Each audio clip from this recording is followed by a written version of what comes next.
இன்று லீபாவிலிருந்து 18 திரு நங்கைகள் டிகிரியோடு MBA mini டிகிரியோடு வெளியில் வரக்கூடிய ஒரு மிக அற்புதமான நாள் இது.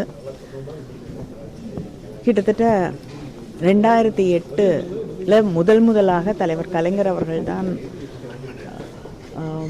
இந்த டிரான்ஸ் பீப்புள் என்று சொல்லக்கூடியவர்களுக்கு ஒரு ரெக்கக்னிஷன், அவங்களுடைய எதிர்காலத்திற்காக ஒரு பாலிசியை அமைத்து அவர்கள் முதலாக இந்த நாட்டிலேயே முதல் மாநிலமாக இந்த டிரான்ஸ்ஜெண்டர்ஸை அங்கீகரித்த மாநிலம் நம்முடைய மாநிலமாக இருந்தது. சமீபத்திலே நம்முடைய முதலமைச்சர் அண்ணன் தளபதி அவர்கள் இந்த டிரான்ஸ் பீப்புள் மேலே படிக்கணும் அப்படின்னு நினைக்கும் பொழுது அதுக்கு தடை வந்துவிடக்கூடாது என்பதற்காக அரசாங்கமே அந்த ஃபீஸையும் அதை தாண்டி அவங்க ஹாஸ்டல் கட்ட வேண்டிய ஃபீஸையும் ஏற்றுக்கொள்ளும் என்று அறிவித்திருக்கிறார்கள். இதன் தொடர்ச்சியாக இன்னைக்கு லீபா டிரான்ஸ்ஜெண்டர்ஸ்க்கு அதோடு இல்லாமல் SHGஸில் இருக்கக்கூடிய பெண்களுக்கு என்று தனியாக ஒரு கோர்ஸை கட்டமைத்து உருவாக்கி அவங்களுக்கு இங்கிலீஷ் ஸ்பீக்கிங், கம்யூனிகேஷன் ஸ்கில்ஸ் இதெல்லாம் கொடுத்து தன்னம்பிக்கையும் தந்து இன்னைக்கு இவ்வளவு சிறப்பான ஒரு கிராஜுவேஷன் செரிமனியும் அவங்க நடத்தியிருக்காங்க. அவங்களுக்கு என்னுடைய பாராட்டுக்களை, வாழ்த்துக்களை தெரிவித்துக் கொள்கிறேன்.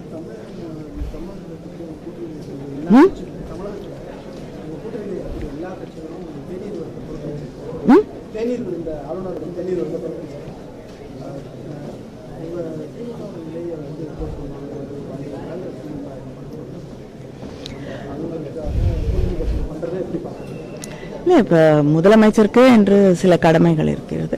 கூட்டணி கட்சிகள்னா கவர்னர் ஒரு நடுநிலையாக இருக்க வேண்டும். அவர் ஏதோ ஒரு கட்சிக்காரர் மாதிரி நடந்து கொள்ளும் பொழுது கட்சிகளும் எதிர்கட்சிகளும் அப்படித்தான் அவரை பார்க்க முடியும்.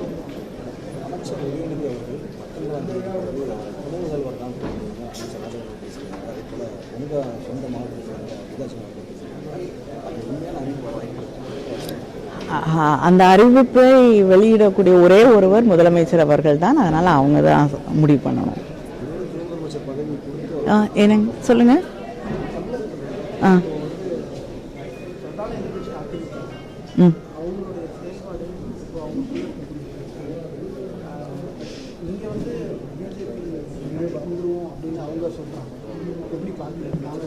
இல்லை, பிஜேபி இங்கே வரத்துக்கான வாய்ப்புகள்லாம் கிடையாது.